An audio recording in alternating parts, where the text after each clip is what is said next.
ನಿಮ್ಗೆ ತೋರುತ್ತದೆ ವಿಶ್ವದ ನಕಾಶೆಯಿಂದ ಕೆಲವು ದೇಶಗಳು ಶಾಶ್ವತವಾಗಿ ಅಳಿಸಿ ಹೋಗುವ ಸಾಧ್ಯತೆ ಇದೆಯಾ? ನೀವು ಎಂದಾದ್ರೂ ಯೋಚಿಸಿದ್ದೀರಾ ಸಂಪೂರ್ಣ ವಿಶ್ವವು ವಿನಾಶದ ಬಟನ್ ಮೇಲೆ ಬೆರಳಿಟ್ಟು ಕುಳಿತಿರುವಾಗ ಒಂದು ಫೋನ್ ಕಾಲ್ ಹೇಗೆ ಇಡೀ ಆಟವನ್ನ ತಿರುಗಿಸಬಹುದು ಎಂದು? ಇಂದು ಸಮುದ್ರದ ಅಲೆಗಳಿಂದ ಹಿಡಿದು ಮರಳುಗಾಡಿನ ಕಾವುಗೊಂಡ ರೇಖೆಯವರೆಗೆ ಒಂದೇ ಒಂದು ಚಳವಳಿ ಇದೆ.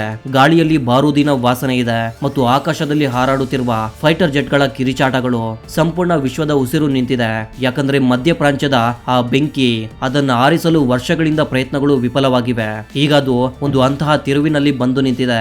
ಅಲ್ಲಿಂದ ಹಿಂತಿರುಗುವ ಯಾವುದೇ ಮಾರ್ಗವಿಲ್ಲ. ಆದ್ರೆ ಈ ಮಹಾಯುದ್ಧದ ಮಧ್ಯೆ ಅಮೆರಿಕದಂತಹ ದೇಶಗಳು ತಮ್ಮ ಕೈಗಳನ್ನ ಹಿಂದಕ್ಕೆ ಎಳೆದುಕೊಳ್ಳುತ್ತಿರುವಾಗ ಮತ್ತು ಚೀನಾ ಮೌನವಾಗಿ ನೋಡುತ್ತಿರುವಾಗ ಒಂದು ಅಂತಹ ಶಕ್ತಿಯು ಉದಯವಾಗಿ ಎದುರಿಗೆ ಬಂದಿದೆ. ಅದು ಸಂಪೂರ್ಣ ವಿಶ್ವವನ್ನ ಆಶ್ಚರ್ಯಗೊಳಿಸಿದೆ. ನಿಜವಾಗಿಯೂ ಒಂದು ಅಂತಹ ದೇಶ ಇರಬಹುದೇ? ಅದರಿಂದ ಕಟ್ಟರ್ ಶತ್ರುಗಳು ಸಲಹೆ ಕೇಳ್ತಾ ಇರುವುದು ಯೋಚಿಸಿ. ಒಂದು ಕಡೆ ಜಗತ್ತಿನ ಅತ್ಯಂತ ಅತ್ಯಾಧುನಿಕ ತಂತ್ರಜ್ಞಾನ ಹೊಂದಿರುವ ಶಕ್ತಿ ಇದೆ, ಮತ್ತೊಂದು ಕಡೆ ತನ್ನ ಹಠಕ್ಕಾಗಿ ಯಾವುದೇ ಮಟ್ಟಕ್ಕೆ ಹೋಗಬಲ್ಲ ದೇಶ. ಈ ಇಬ್ಬರ ಮಧ್ಯೆ ಸಿಕ್ಕಿ ಹಾಕಿಕೊಂಡಿದೆ ವಿಶ್ವದ ಅರ್ಧ ಆರ್ಥಿಕತೆ. ಇಂದು ಈ ಬೆಂಕಿ ನಿಲ್ದೇ ಇದ್ರೆ ನಾಳೆ ನಿಮ್ಮ ಜೇಬು, ನಿಮ್ಮ ಮನೆಯ ವಿದ್ಯುತ್ ಮತ್ತು ನಿಮ್ಮ ದೇಶದ ಪ್ರಗತಿಗೆ ಬೀಗ ಹಾಕಬೇಕು. ಆದ್ರೆ ಈ ಕತ್ತಲೆಯ ಮಧ್ಯೆ ಒಂದು ಬೆಳಕಿನ ಕಿರಣ ಕಾಣಿಸ್ಕೊಂಡಿದೆ. ಒಂದು ಅಂತಹ ಕೂಟನೀತಿ, ಒಂದು ಅಂತಹ ಪ್ಲಾನ್. ಅದು ಸೂಪರ್ ಪವರ್ಗಳ ಮನಸ್ಸನ್ನ ತೆಗೆದು ಹಾಕಿದೆ. ಇದು ಸಾಧ್ಯವೇ?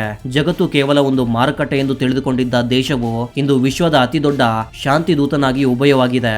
ಇಂದು ನಾವು ಆ ಸತ್ಯವನ್ನ ಬಹಿರಂಗ ಪಡಿಸುತ್ತೇವೆ. ಅದನ್ನ ಗ್ಲೋಬಲ್ ಮಾಧ್ಯಮಗಳು ದಬ್ಬಾಳಿಕೆ ಮಾಡಲು ಪ್ರಯತ್ನಿಸ್ತಾ ಇವೆ. ಇಂದಿನ ಮಾತು ಆ ಮಾಸ್ಟರ್ ಪ್ಲಾನ್ ಬಗ್ಗೆ. ಅದು 2026ರಲ್ಲಿ ಭಾರತವನ್ನ ವಿಶ್ವದ ನಿಜವಾದ ಬಾಸ್ ಮಾಡಿದೆ. 2026ರ ಆರಂಭ ವಿಶ್ವಕ್ಕೆ ಭಯಾನಕ ಕನಸಿನಂತಿದ್ದು, ಇಸ್ರೇಲ್ ಮತ್ತು ಇರಾನ್ನ ನಡುವಿನ ಉದ್ವಿಗ್ನತೆ ಈಗ ಕೇವಲ ಹೇಳಿಕೆಗಳಿಗೆ ಸೀಮಿತವಾಗಿಲ್ಲ, ಆದ್ರೆ ಅದು ನೇರ ಘರ್ಷಣೆಯಾಗಿ ಬದಲಾಗಿದೆ. ಮಿಸೈಲ್ಗಳ ಶಬ್ದ ಮತ್ತು ಆಕಾಶದಲ್ಲಿ ಸ್ಫೋಟಗಳ ಮಧ್ಯೆ ಸಂಪೂರ್ಣ ವಿಶ್ವದ ಗಮನ ಮಧ್ಯಪ್ರಾಚ್ಯದ ಮೇಲೆ ನೆಟ್ಟಿದೆ. ಅಲ್ಲಿಂದ ವಿಶ್ವದ ಬಹುಪಾಲು ತೈಲ ಬರುತ್ತೆ. ಆದ್ರೆ ಈ ಬಾರಿ ಕತೆ ಸ್ವಲ್ಪ ಭಿನ್ನವಾಗಿದೆ. ಹಿಂದೆ ಅಂತಹ ಸಂದರ್ಭ ಬಂದಾಗ ವಿಶ್ವವು ವಾಷಿಂಗ್ಟನ್ ಅಥವಾ ಬೀಜಿಂಗ್ ಕಡೆ ನೋಡ್ತಾ ಇತ್ತು. ಆದ್ರೆ ಇಂದು ದೃಶ್ಯ ಬದಲಾಗಿದೆ. ಇಂದು ಇಸ್ರೇಲ್ ಪ್ರಧಾನಮಂತ್ರಿ ಮತ್ತು ಇರಾನ್ನ ಹಿರಿಯ ಅಧಿಕಾರಿಗಳು ಚಿಂತಿತರಾದಾಗ ಅವರು ವೈಟ್ ಹೌಸ್ಗೆ ಅಲ್ಲ, ಬದಲಿಗೆ ನವದೆಹಲಿಯ ಸಂಖ್ಯೆಯನ್ನ ಡಯಲ್ ಮಾಡ್ತಾರೆ. ಈ ಬದಲಾವಣೆ ರಾತ್ರೋರಾತ್ರಿ ಬಂದಿಲ್ಲ. ಇದು ಆ ಹೊಸ ಶಕ್ತಿಯ ಫಲಿತಾಂಶವಾಗಿದೆ. ಅದನ್ನ ಇಂದು ನಾವು ಭಾರತ ಎಂದು ಕರಿತೀವಿ. ಭಾರತ ಇಂದು ಕೇವಲ ಒಂದು ದೇಶವಲ್ಲ, ಬದಲಿಗೆ ಗ್ಲೋಬಲ್ ಪವರ್ ಬ್ಯಾಲೆನ್ಸ್ ನ ಕೇಂದ್ರವಾಗಿದೆ. ಅದಿಲ್ಲದೆ ಮಧ್ಯಪ್ರಾಚ್ಯದ ಒಂದು ಎಲೆಯು ಅಲುಗಾಡಲಾರದು. ಮಧ್ಯಪ್ರಾಚ್ಯದಲ್ಲಿ ಉಂಟಾದ ಈ ಅವ್ಯವಸ್ಥೆಯ ಹಿಂದಿನ ಅತಿ ದೊಡ್ಡ ಕಾರಣವೇನೆಂದ್ರೆ ಇರಾನ್ನ ಸುಪ್ರೀಂ ಲೀಡರ್ ಆಯತುಲ್ಲಾ ಖಮೇನಿಯವರ ಆಕಸ್ಮಿಕ ಮರಣ. ಈ ಒಂದು ಘಟನೆಯು ಕಾಡಿ ಪ್ರದೇಶದಲ್ಲಿ ಒಂದು ಶೂನ್ಯತೆಯನ್ನ ಸೃಷ್ಟಿಸಿದೆ. ಅದನ್ನ ಭರ್ತಿ ಮಾಡಲು ಎಲ್ಲರೂ ಉತ್ಸುಕರಾಗಿದ್ದಾರೆ. ಇರಾನ್ನ ಒಳಗಿನ ಪರಿಸ್ಥಿತಿಗಳು ಮತ್ತು ಬಾಹ್ಯ ಒತ್ತಡಗಳು ಅದನ್ನ ಒಂದು ಅಂತಹ ಮೂಲೆಗೆ ತಳ್ಳಿದೆ. ಅಲ್ಲಿ ಅದಕ್ಕೆ ಕಳೆದುಕೊಳ್ಳಲು ಏನು ಉಳಿದಿಲ್ಲ. ಮತ್ತೊಂದು ಕಡೆ ಇಸ್ರೇಲ್ ತನ್ನ ಸುರಕ್ಷತೆಗಾಗಿ ಯಾವುದೇ ಒಪ್ಪಂದಕ್ಕೆ ಸಿದ್ಧವಿಲ್ಲ. ಖಮಾನಿ ಅವರ ಮರಣ ಸುದ್ದಿ ಬಂದಾಗ ಸಂಪೂರ್ಣ ವಿಶ್ವಕ್ಕೆ ತೋರ್ತು ಈಗ ಇರಾನ್ ನಲ್ಲಿ ಆಂತರಿಕ ಯುದ್ಧ ಶುರುವಾಗುತ್ತೆ ಅಥವಾ ಇಸ್ರೇಲ್ ಈ ಅವಕಾಶವನ್ನ ಬಳಸಿಕೊಂಡು ದೊಡ್ಡ ದಾಳಿ ಮಾಡುತ್ತೆ. ಆದ್ರೆ ಇದೇ ಸಮಯದಲ್ಲಿ ಒಂದು ಅಂತಹ ಸುದ್ದಿ ಬಂತು, ಅದು ಎಲ್ಲರನ್ನ ಆಶ್ಚರ್ಯಗೊಳಿಸ್ತು. ಭಾರತವು ತಡ ಮಾಡದೆ ನೇರವಾಗಿ ತೆಹರಾನ್ ಮತ್ತು ಜೆರುಸಲೆಂಗೆ ಫೋನ್ ಮಾಡ್ತು. ಇದು ಸಾಮಾನ್ಯ ಮಾತುಕತೆಯಲ್ಲ, ಇದು ಭಾರತದ ಕಠಿಣ ಸಂದೇಶವಾಗಿತ್ತು. ಅದು ಎರಡೂ ದೇಶಗಳನ್ನ ತಮ್ಮ ರಣನೀತಿಯನ್ನ ಬದಲಾಯಿಸಲು ಒತ್ತಾಯಿಸಿತು. ಭಾರತವು ಇರಾನ್ ಮತ್ತು ಇಸ್ರೇಲ್ಗೆ ಸ್ಪಷ್ಟವಾಗಿ ಹೇಳ್ತು, ಈ ಯುದ್ಧ ಕೇವಲ ಅವರದಲ್ಲ, ಬದಲಿಗೆ ಅದರಿಂದ ಕೋಟ್ಯಾಂತರ ಜನರ ಜೀವನಗಳು ನಾಶವಾಗುತ್ತೆ. ಭಾರತದ ಬಳಿ ಇಂದು ಆ ನೈತಿಕ ಮತ್ತು ಕೂಟನೀತಿ ಶಕ್ತಿ ಇದೆ. ಅದರಿಂದ ಅದು ಎರಡೂ ಪಕ್ಷಗಳ ಕಣ್ಣಲ್ಲಿ ಕಣ್ಣಿಟ್ಟು ಮಾತನಾಡಬಹುದು. ಭಾರತವು ಇರಾನ್ಗೆ ಅಸ್ಥಿರತೆಯು ಅದನ್ನ ನಾಶ ಮಾಡುತ್ತದೆ ಎಂದು ತಿಳಿಸಿತು ಮತ್ತು ಇಸ್ರೇಲ್ಗೆ ಎಚ್ಚರಿಕೆ ನೀಡಿತು. ಒಂದು ದೊಡ್ಡ ಯುದ್ಧದ ಫಲಿತಾಂಶವನ್ನ ಯಾರು ಭರಿಸಲಾರರು. ಇದೇ ಸಮಯದಲ್ಲಿ ಇರಾನ್ನ ವಿದೇಶಾಂಗ ಸಚಿವ ಸೈಯದ್ ಅಬ್ಬಾಸ್ ಅರಗಚಿ ಅವರ ಒಂದು ಹೇಳಿಕೆ ಸಂಪೂರ್ಣ ವಿಶ್ವದ ಹೆಡ್ಲೈನ್ ಗಳನ್ನ ಆಕ್ರಮಿಸಿತು. ಅರಗಚಿ ಅವರು ಜನಸಂದಣಿಯ ಮಧ್ಯೆ ಒಪ್ಪಿಕೊಂಡರು, ಈ ಯುದ್ಧದ ವಾತಾವರಣದಲ್ಲಿ ಯಾವುದೇ ದೇಶ ನಿಯತ್ತಿನಿಂದ ಮಧ್ಯಸ್ಥಿಕೆ ವಹಿಸಬಹುದು ಮತ್ತು ಇರಾನ್ನ ಹೊಸ ನಾಯಕತ್ವವು ಅದರ ಮಾತನ್ನ ಕೇಳಬಹುದಾದ್ರೆ ಅದು ಕೇವಲ ಭಾರತ ಮಾತ್ರ. ಈ ಹೇಳಿಕೆ ಸಣ್ಣದಲ್ಲ, ಇದು ಭಾರತದ ದಶಕಗಳ ಕಷ್ಟದಿಂದ ಗಳಿಸಿದ ಸಾಕ್ಯತೆಗೆ ಮುದ್ರೆಯಾಗಿತ್ತು. ಇರಾನ್ನ ವಿದೇಶಾಂಗ ಸಚಿವನ ಈ ಮಾತು ಭಾರತವೇ ಆ ಸೇತುವೆ ಎಂದು, ಅದು ಕಾಡಿ ದೇಶಗಳನ್ನ ವಿನಾಶದಿಂದ ರಕ್ಷಿಸಬಹುದು.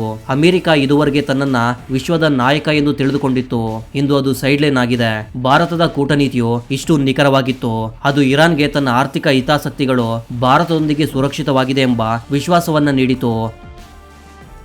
ಚೀನಾದ ಖಾಲಿ ವಾಗ್ದಾನಗಳೊಂದಿಗಲ್ಲ ಮತ್ತು ಇಸ್ರೇಲ್ಗೆ ಗೊತ್ತು ಭಾರತ ಅದರ ಸ್ನೇಹಿತ, ಅಗತ್ಯವಿದ್ದಾಗ ಕಠಿಣ ಮಾತುಗಳನ್ನು ಹೇಳುವ ಧೈರ್ಯವನ್ನು ಹೊಂದಿದೆ. ಭಾರತದ ಈ ಬ್ಯಾಲೆನ್ಸಿಂಗ್ ಆಕ್ಟ್ ನಿಂದ ಇದು ಸಾಬೀತಾಯ್ತು. 2026ರ ಭಾರತ ಒತ್ತಡದಲ್ಲಿ ಕೆಲಸ ಮಾಡೋದಿಲ್ಲ, ಬದಲಿಗೆ ಒತ್ತಡವನ್ನ ಸೃಷ್ಟಿಸುತ್ತೆ. ಆದ್ರೆ ಕತೆ ಕೇವಲ ಇರಾನ್ ಮತ್ತು ಇಸ್ರೇಲ್ಗೆ ಮುಗಿಯೋದಿಲ್ಲ. ಭಾರತಕ್ಕೆ ಗೊತ್ತಿತ್ತು ಬೆಂಕಿ ಹತ್ತಿಕೊಂಡರೆ ಇಡೀ ಪರಿಸರ ಸುಟ್ಟು ಹೋಗುತ್ತದೆ. ಆದ್ದರಿಂದ ಭಾರತವು ತನ್ನ ಕೂಟನೀತಿಯ 2ನೇ ಹಂತವನ್ನು ಆರಂಭಿಸಿತು.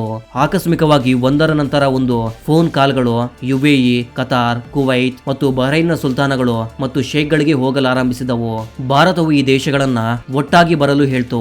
ಭಾರತವು ಅವರಿಗೆ ನೆನಪಿಸ್ತು, ಸಪ್ಲೈ ಚೈನ್ ಹೊಡೆದ್ರೆ ಅವರ ಐಷಾರಾಮಿ ಕಟ್ಟಡಗಳು ಮತ್ತು ತೈಲ ಬಾವಿಗಳು ಯಾವುದೇ ಕೆಲಸಕ್ಕೆ ಬರೋದಿಲ್ಲ.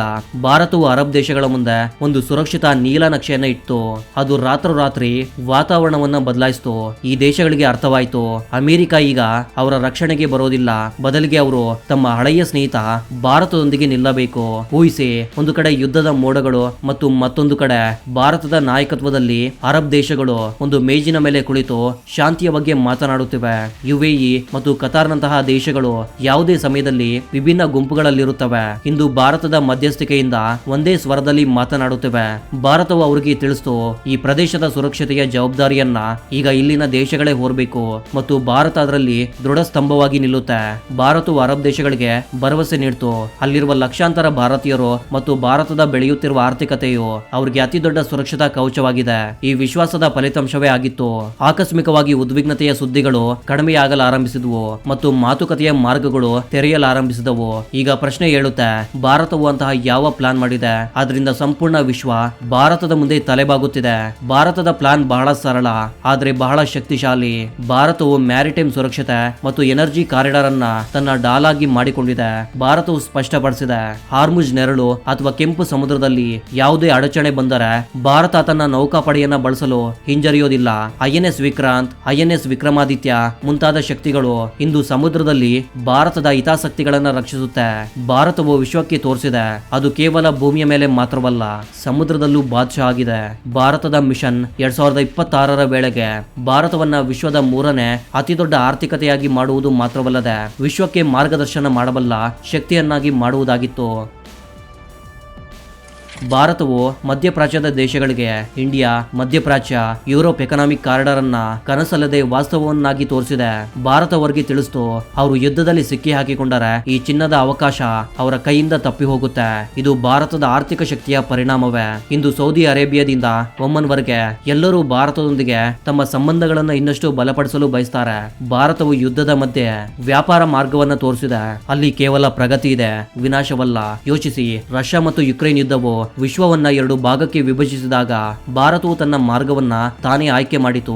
ಇಂದು ಅದೇ ಇತಿಹಾಸ ಮಧ್ಯಪ್ರಾಚ್ಯದಲ್ಲಿ ಪುನರಾವರ್ತನೆ ಆಗುತ್ತಿದೆ. ಭಾರತವು ಯಾರ ಪಕ್ಷವನ್ನು ತೆಗೆದುಕೊಳ್ಳಿಲ್ಲ, ಬದಲಿಗೆ ಮಾನವತೆ ಮತ್ತು ಸ್ಥಿರತೆಯ ಪಕ್ಷವನ್ನು ತೆಗೆದುಕೊಂಡಿತು. ಭಾರತದ ಸ್ಟ್ರಾಟಜಿಕ್ ಅಟಾನಮಿ ಇಂದು ಅದರ ಅತಿ ದೊಡ್ಡ ಶಕ್ತಿಯಾಗಿದೆ.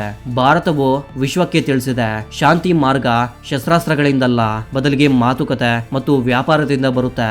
ಇಂದು ವಿಶ್ವದ ದೊಡ್ಡ ದೊಡ್ಡ ತಜ್ಞರು ಟಿವಿಯಲ್ಲಿ ಕುಳಿತು 3ನೇ ವಿಶ್ವ ಯುದ್ಧದ ಭವಿಷ್ಯವಾಣಿ ಮಾಡ್ತಾ ಇರುವಾಗ ಭಾರತದ ಡಿಪ್ಲೊಮ್ಯಾಟಿಕ್ಗಳು ಮೌನವಾಗಿ ಶಾಂತಿಯ ಲಿಪಿಯನ್ನ ಬರೀತಿದ್ದಾರೆ.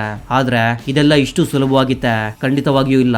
ಭಾರತದ ಮುಂದೆ ಅನೇಕ ಸವಾಲುಗಳಿದ್ದವು. ಚೀನಾ ತನ್ನ ಆಟವನ್ನು ಆಡ್ತಾ ಇತ್ತು, ಪಾಕಿಸ್ತಾನ ತನ್ನ ಸಂಚುಗಳನ್ನ ರಚಿಸ್ತಾ ಇತ್ತು ಮತ್ತು ಕೆಲವು ಕಟ್ಟರ್ ಶಕ್ತಿಗಳು ಭಾರತದ ಚಿತ್ರಣವನ್ನ ಕೆಡಿಸಲು ತೊಡಗಿದ್ವು. ಆದ್ರೆ ಭಾರತವು ತನ್ನ ಸಾಫ್ಟ್ ಪವರ್ ಮತ್ತು ಹಾರ್ಡ್ ಪವರ್ ನ ಇಂತಹ ಸಮನ್ವಯ ಮಾಡಿತು. ಶತ್ರುಗಳು ಸ್ನೇಹಿತರಾಗಲು ಒತ್ತಾಯಗೊಂಡರು. ಭಾರತವು ಅರಬ್ ದೇಶಗಳಲ್ಲಿ ವಾಸಿಸುವ ತನ್ನ 90 ಲಕ್ಷಕ್ಕಿಂತ ಹೆಚ್ಚಿನ ನಾಗರಿಕರ ಸುರಕ್ಷತೆಗೆ ಆದ್ಯತೆ ನೀಡಿತು. ಅದರಿಂದ ಆ ದೇಶಗಳ ಸರ್ಕಾರಗಳಿಗೂ ಸಂದೇಶ ಹೋಯಿತು, ಭಾರತ ತನ್ನ ಜನರಿಗಾಗಿ ಯಾವುದೇ ಮಟ್ಟಕ್ಕೆ ಹೋಗಬಲ್ಲದು. ಇದು ಹೊಸ ಭಾರತ.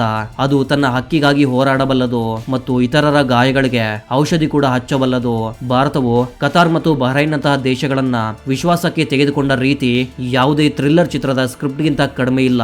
ಕತಾರ್ ಅದರೊಂದಿಗೆ ಭಾರತದ ಸಂಬಂಧಗಳು ಅನೇಕ ಬಾರಿ ಏರಿಳಿತಗೊಂಡವು. ಇಂದು ಭಾರತದ ಅತಿದೊಡ್ಡ ಬೆಂಬಲಿಗನಾಗಿ ಉಭಯವಾಗಿದೆ. ಭಾರತವು ತನ್ನ ಶಕ್ತಿ ಶಕ್ತಿ, ಅಗತ್ಯಗಳು ಮತ್ತು ಹೂಡಿಕೆಯ ಮೂಲಕ ಈ ದೇಶಗಳೊಂದಿಗೆ ಒಂದು ಅಂತಹ ಸಂಬಂಧವನ್ನ ನಿರ್ಮಿಸಿದೆ. ಅದನ್ನ ಒಡೆಯುವುದು ಅಸಾಧ್ಯ. ಭಾರತದ ಕೂಟನೀತಿಯು ಇದನ್ನ ಸಾಬೀತುಪಡಿಸ್ತಾ ಇದೆ. ನಿಜವಾದ ಶಕ್ತಿ ಕೂಗಾಟದಿಂದಲ್ಲ, ಬದಲಿಗೆ ಸರಿಯಾದ ಸಮಯದಲ್ಲಿ ಸರಿಯಾದ ನಿರ್ಧಾರಗಳನ್ನು ತೆಗೆದುಕೊಳ್ಳೋದ್ರಲ್ಲಿದೆ.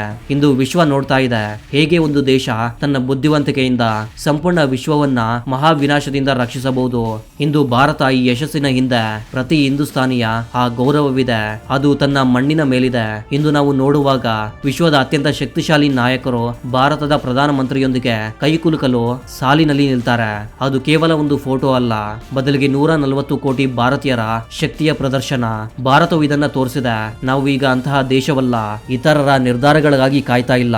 ನಾವು ಈಗ ತಾನೇ ನಿರ್ಧಾರಗಳನ್ನು ತೆಗೆದುಕೊಳ್ಳುವ ದೇಶವಾಗಿದ್ದೇವೆ ಮತ್ತು ವಿಶ್ವ ಅವುಗಳನ್ನು ಅನುಸರಿಸ್ತಾ ಇದ್ದೀವಿ. ಭಾರತದ ಈ ಗೆಲುವು ಶಾಂತಿ ಮತ್ತು ಪ್ರಗತಿಯ ನಂಬಿಕೆ ಇಟ್ಟಿರುವ ಪ್ರತಿ ವ್ಯಕ್ತಿಯ ಗೆಲುವಾಗಿದೆ.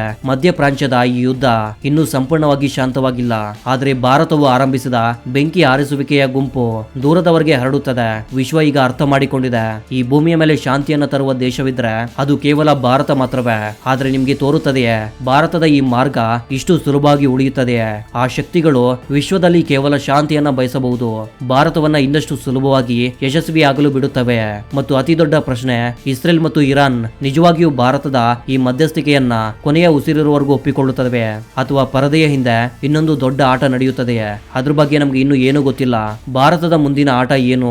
ಭಾರತ ಈಗ ಯುನೈಟೆಡ್ ನೇಷನ್ ನಲ್ಲಿ ತನ್ನ ಸದಸ್ಯತ್ವದ ಹಕ್ಕನ್ನ ಇನ್ನಷ್ಟು ದೃಢವಾಗಿ ಘೋಷಿಸುತ್ತದೆಯೇ? ಇದ್ರ ಬಗ್ಗೆ ನಿಮ್ಮ ಅಭಿಪ್ರಾಯವೇನು ಅಂತ ತಪ್ಪದೆ ಕಾಮೆಂಟ್ ಬಾಕ್ಸ್ ಅಲ್ಲಿ ತಿಳಿಸಿ. ಇದೇ ರೀತಿಯ ಮತ್ತೊಂದು ಇಂಟ್ರೆಸ್ಟಿಂಗ್ ಆದ ವಿಡಿಯೋದ ಜೊತೆಗೆ ಮತ್ತೆ ಸಿಗೋಣ. ಅಲ್ಲಿವರೆಗೂ ಜೈ ಹಿಂದ್, ಜೈ ಕರ್ನಾಟಕ.